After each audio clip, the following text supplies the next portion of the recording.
আজি ফাগুনি পূর্ণিমা রাতে চল পলায়ে যাই। আজকে তো বাড়ি থেকে টোপলা টুপলি নিয়ে একদম চলেই যাব, এটা হচ্ছে ফাইনাল। কিন্তু তার আগে খেয়ে তো নিতে হবে না।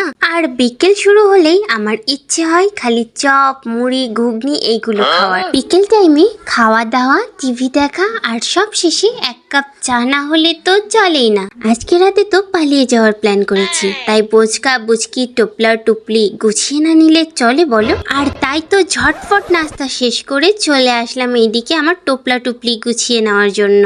আরে ভাই, এ তো এসে দেখি মামনি পুরো আলমারি ফাঁকা করে দিচ্ছে।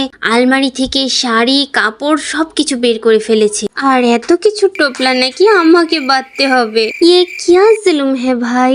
মামনি যখন বলেছে কাজ তো করতেই হবে, আর এই সমস্ত কাজ শেষ করতে রাত বেজে গেল 3:30। আর এই টোপলা নিয়ে এখন আমি চলে যাচ্ছি।